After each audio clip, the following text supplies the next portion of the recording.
এদেশের সাধারণ মানুষ এত বেশি আবেগী যে কোনটা করা উচিত আর কোনটা করা উচিত না, এই দিকটা বিবেচনা না করেই তারা আন্দোলনে নেমে পড়ে।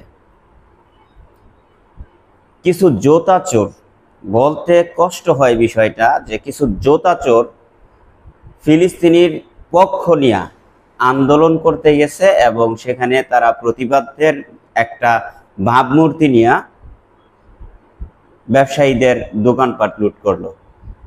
আচ্ছা ভাই, ব্যবসায়ী ব্যবসা করে, সে তো মাগনা নিয়ে আসে নাকি এই প্রোডাক্টগুলা? তুমি সেখানে কোন ব্যানারে গেছো? ব্যানারে গেছো যে বয়কট করুন, ইসরায়েলি পণ্য বয়কট করুন। তো তুমি বয়কট করতে গিয়া তুমি নিজে চুরি করলা কেন? তোমাকে তো চুরি করতে কেউ বলে নাই। তুমি দোকানের সামনে দাঁড়ায়া পাবলিককে বলতে পারো যে আপনারা কেউ এই ইসরায়েলের পণ্যগুলা কিনবেন না। এদেশের জনগণ না কিনলে তো এমনিতেই ব্যবসায়ীরা সেই ইসরায়েলের পণ্যগুলা বিক্রি করা বন্ধ করে দিবে।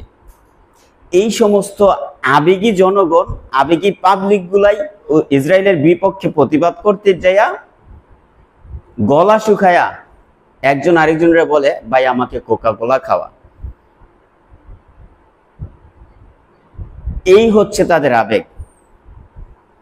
আবেগ দিয়া কোনো দেশ পরিচালিত হয় না। আবেগ দিয়া আপনি ফিলিস্তিনকে রক্ষা করতে পারবেন না। ফিলিস্তিন যদি ধ্বংস হয়ে যাইত 1 বছর 2 বছর 3 বছরে, তাহলে সেই কবেই ধ্বংস হয়ে যাইত। কিয়ামত পর্যন্ত কোনো শক্তি, পৃথিবীর কোনো শক্তি ফিলিস্তিনকে ধ্বংস করতে পারবে না। প্রায় 50 বছরের উপরে ইসরায়েল এবং ফিলিস্তিন যুদ্ধ হচ্ছে, এখনো পর্যন্ত ফিলিস্তিন দখল করতে পারেনি ইসরায়েল, এবং এটা কিয়ামত পর্যন্ত পারবে না। মানুষের যে আবেগ আছে ফিলিস্তিনের জন্য, সে আবেগটা আপনারা নষ্ট করে দিচ্ছেন। আপনাকে কে বলেছে চুরি করতে? আপনাকে কে বলেছে অন্যের ব্যবসা প্রতিষ্ঠানে হামলা করতে? কেউ তো বলে নাই। আপনি বয়কট করেন, আপনি সুন্দর করে কন্টেন্ট ক্রিয়েট করে প্রচার করে দেন সোশ্যাল মিডিয়ায় যে কোন পণ্যগুলা ইসরায়েলের এবং কোন পণ্যগুলা আমরা ব্যবহার করা থেকে বিরত থাকতে পারি। আপনি প্রচার করেন যে মজো খেলে, কোকা কোলার পরিবর্তে মজো খেলে সেই মজোর একটা টাকা, একটা নির্দিষ্ট পরিমাণ টাকা গাজাবাসীর জন্য পৌঁছে যায়। আপনি এইভাবে প্রচার করেন, অথচ আপনি কি করলেন?